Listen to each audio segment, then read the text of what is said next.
Oi, vamos para mais uma aula de direito trabalhista. E o tema dessa aula hoje será entender hora extra para que possamos evoluir nos cálculos. É sempre bom ter em mente que a jornada de trabalho ela é limitada por lei, para evitar que as pessoas que não tenham bom senso exceda nessa jornada. Então, a legislação, principalmente a Constituição Federal, ela trouxe algumas garantias para o trabalhador. E dentre essas garantias foi limitar a hora diária de trabalho em 8 horas, bem como a jornada semanal em 44 horas. Então, nós temos dois limitadores na duração da jornada de trabalho. A duração da jornada de trabalho, regra normal, porque nós temos também o trabalho extraordinário. Então, a duração normal da jornada de trabalho diária será de 8 horas e a semanal será de 44 horas. Poderá ser alterada essa jornada? Pode. Mas para isso, lembra, tem que ter anuência das partes, tanto do contratante, o empregador, como da contratada, que seria o empregado. Então, a subordinação do empregado às regras do empregador, ela tem que ser de forma que não cause cláusulas leoninas, porque cláusulas leoninas no direito do trabalho não são aceitas. Vamos dar um exemplo típico. A empresa contrata o empregado para que ele trabalhe 44 horas. Vamos dar um exemplo de como há mudança sem haver remuneração. Trabalha a pessoa para trabalhar 44 horas. Ora, dentro de um contrato de trabalho de 44 horas, eu tendo o limitador de 8 horas diária, o empregador vai pensar, segunda, terça, quarta, quinta, sexta, 8 horas. Aloquei as 8 horas, não passei das 8 horas. No sábado, faltou quanto? 8 vezes 5 dá 40, faltam 4 horas, então no sábado eu vou alocar as 4 horas restantes. Nesse caso, eu tenho cumprimento a jornada diária de 8 horas e também a jornada semanal de 44 horas. Porém, o empregado e o empregador chegam ao consenso de que o empregador não quer abrir a empresa no sábado. E o empregado prefere tirar o sábado como um descanso para ele integral. O que é que eles fazem entre si o acordo? Ele aloca as 4 horas do sábado durante a semana, segunda, terça, quarta, quinta e sexta. Ele faz a alocação dessa jornada durante a semana e automaticamente há uma compensação. Mas, professor, a hora normal é 8 horas. Mas, lembra, ele fez uma jornada extraordinária. Ela é prevista na lei. Não pense que ela não é prevista, ela tem previsão na lei. Essa jornada extraordinária, ou seja, trabalhar além das 8 horas ou das 44 horas semanais, ela tem previsão na lei, mas ou é compensada ou é remunerada. Entendeu? Pode. Então a regra é 8 horas diárias, 44 semanais. Ah, pode trabalhar mais do que 8 horas diárias? Pode trabalhar mais do que as 44 horas semanais? Pode. Desde que haja compensação na semana seguinte, ou no dia seguinte, ou dentro da semana, ou dentro do mês, ou dentro do ano, de acordo com o banco de horas que a empresa fizer, mediante acordo e convenção coletiva. Então vamos lá. Eu posso fazer esse tipo de acordo com meu cliente, com meu empregado? Posso, e fazer a compensação no sábado. Tranquilo? A empresa não quer abrir aos sábados, o empregado não quer trabalhar os sábados, prefere ter o sábado livre, o sábado e o domingo livre, para juntar com o descanso semanal remunerado dele, que é no domingo. Para que ele possa ter isso, ele abre mão de trabalhar apenas 8 horas, então ele vai para o trabalho extraordinário, além das 8 horas, vai trabalhar um pouquinho mais, que é para compensar essas 4 horas do sábado. Vai haver remuneração? Não. Então a regra, nem todo trabalho extraordinário haverá remuneração, porque ele pode ser feito também através da compensação. E ter atenção e observar que a duração diária do trabalho, que nós sabemos, quando eu falo de duração diária, eu estou falando jornada diária. A jornada diária, ela pode ser acrescida de hora extra, mas até para as horas extras tem um limite, não excedente às 2 horas. Ou seja, 8 horas, jornada normal, mais 2 horas de hora extra. Então, dá um total de 10 horas. Mas, professor, tem exceção? Sim. E nós já vimos na jornada de trabalho de 12 por 36. A 12 por 36 ela é mais vantajosa para o empregado, porque ele trabalha 12 horas, descansa 36 horas consecutivas. Um ponto que nós vamos ter que voltar um pouquinho só para lembrar. Quando não houver a compensação da jornada extra, é necessário haver uma remuneração do serviço extraordinário. E a norma, a Constituição, a Constituição Federal garante que essa hora extraordinária ela tem que ser, no mínimo, 50% acima da remuneração normal. Nós estamos falando de remuneração da hora. Então, o que nos obriga quando fizermos o cálculo das horas extras é que temos que saber qual é o valor da hora, qual é a remuneração da hora normal e qual é o valor para que possamos aplicar os 50%. Quando alguém trabalha a hora extra, ele tem que receber a hora normal acrescida de 50%, ou seja, o valor da hora normal mais 50% dessa hora normal. Por isso que nós vamos ter que fazer entender, saber qual é o valor da hora normal e aplicar 50%. Pode ser menos do que isso? Não.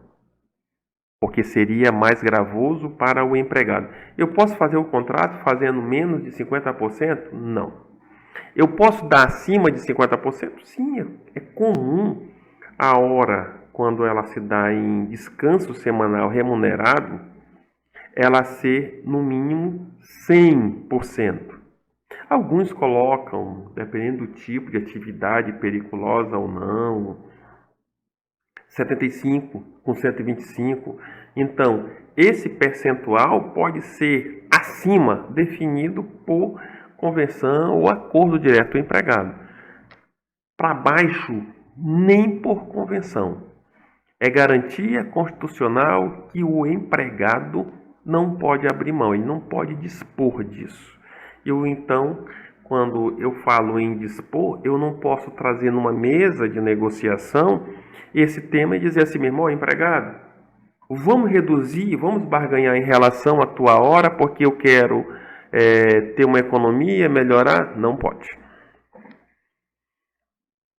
Então, automaticamente, voltando ao que nós já falamos, a hora extra, ela tem que ser acrescida no mínimo de 50% em relação à hora normal,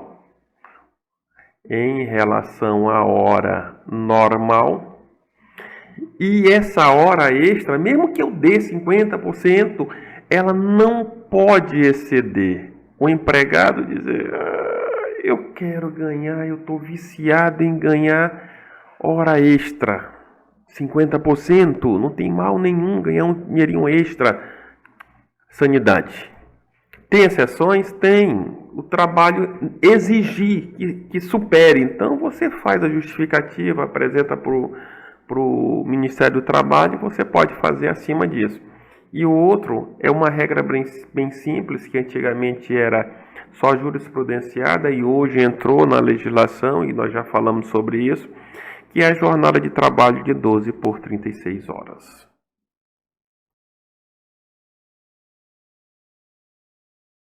Outro ponto que deve ser dado enfoque é em relação ao banco de horas.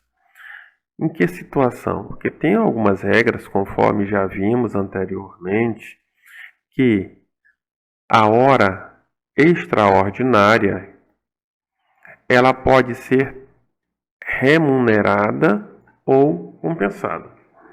Se ela for remunerada, tem que ser no mínimo com 50%. Porém, para que ela seja compensada, é necessário que se observe algumas regras básicas, que nós vamos já trabalhar com aquelas relacionadas ao parágrafo 2º do artigo 59. Uma outra regra básica é que, havendo a rescisão do contrato de trabalho, você não pode mais compensar. Professor, o que é que faz? Aí você vai fazer o pagamento dessas horas não compensadas. Rescisão do contrato de trabalho significa que se ele tem hora, você paga na indenização lá na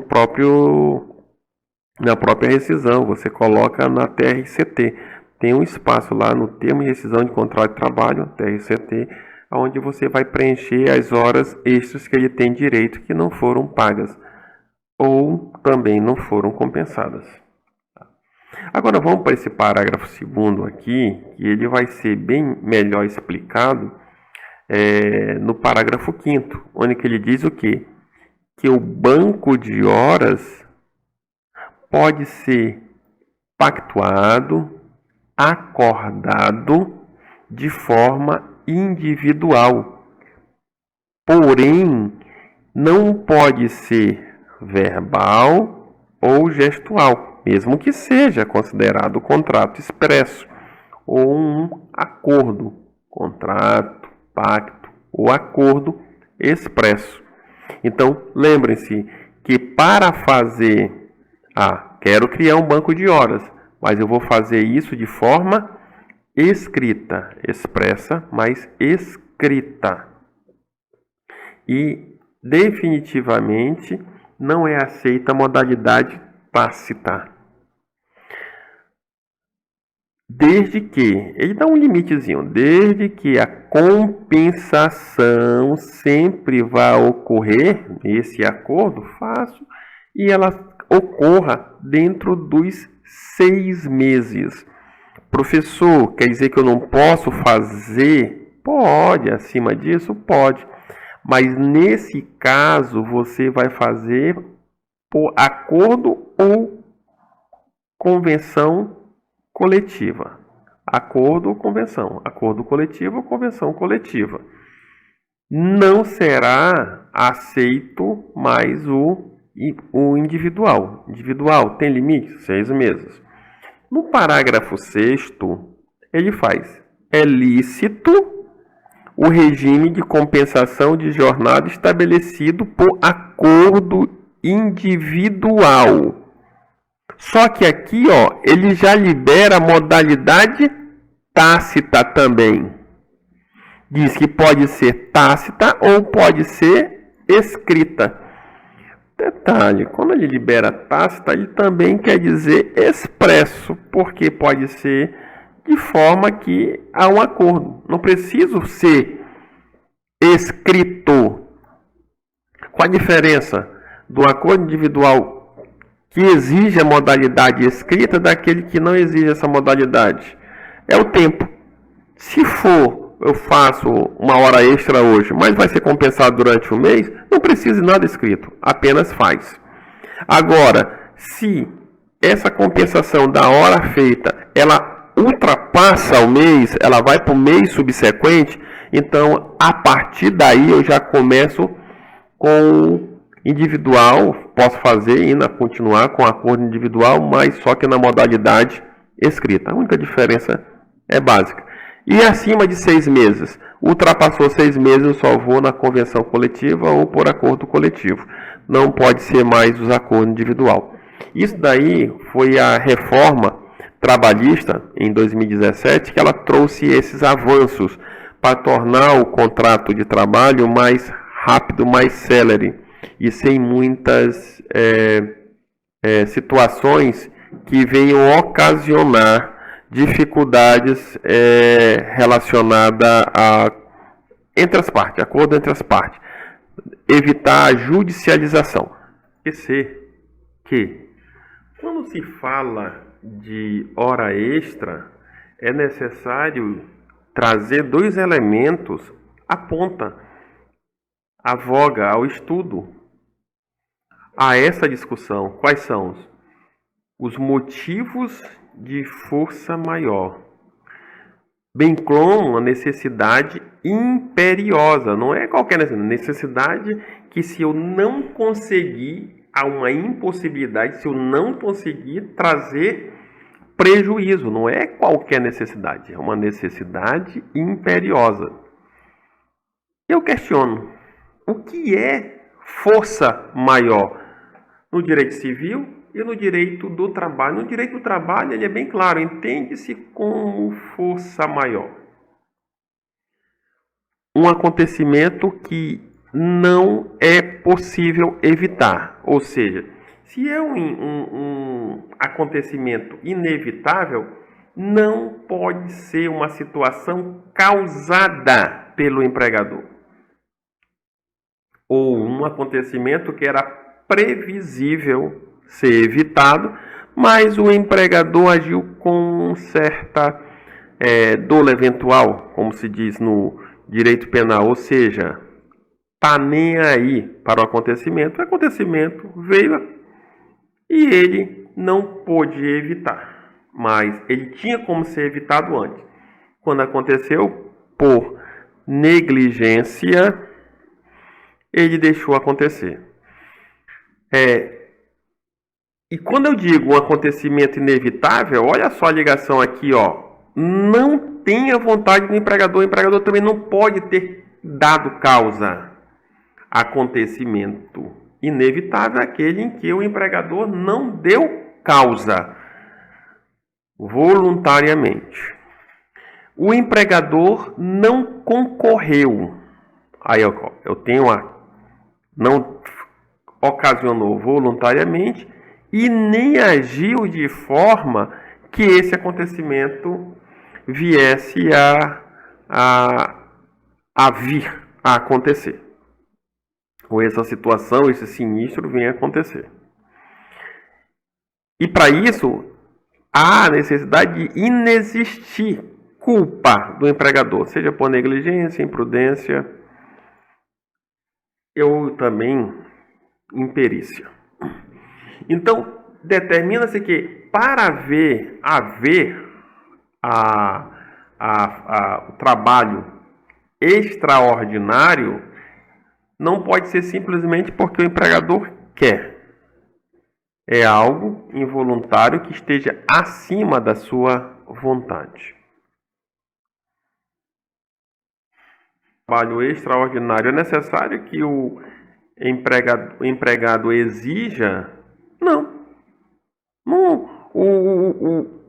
Havendo, lembra que nós já falamos isso na duração, na compensação dentro do mês, dentro da semana ou até 6 meses, que ela pode ser por um acordo individual, ou seja, entre empregado e empregador diretamente, que foi uma nova possibilidade que a CLT na reforma trabalhista trouxe, que é essa conversação direta empregado e empregador. Havendo excesso, com exceção daqueles que não ultrapassem 6 meses, é lógico que eu não preciso de uma convenção ou de um acordo coletivo para cobrar. Basta que o empregador faça o pagamento. Não há nem a necessidade desse acordo ou dessa convenção coletiva para a existência, quando a compensação acontece dentro do próprio período de 6 meses. Ultrapassou, eu não tenho convenção coletiva, aquilo que não foi compensado dentro daquele período, que é determinado pela legislação, deve ser imediatamente pago. Então, eu não preciso recorrer a uma convenção, fiz um pedido, ou então ocorreu a realização de um trabalho extraordinário que não foi remunerado ainda. Só que ele não foi compensado dentro do mês, dependendo da forma, ou dentro dos 6 meses. Então, o que acontece? Ultrapassou 6 meses, eu vou ter que ir para a convenção para poder pagar. Não. Imediatamente você paga. Não depende de convenção. Se não compensou dentro dos 6 meses, não foi feito por acordo coletivo, você tem que pagar. Acima dos 6 meses, aí sim, que tem as regras da convenção e acordo coletivo. E mesmo assim, por força dessa regra, não precisa ficar recorrendo ao sindicato para poder ter o pagamento. Basta que o empregador pague aquilo que foi acordado.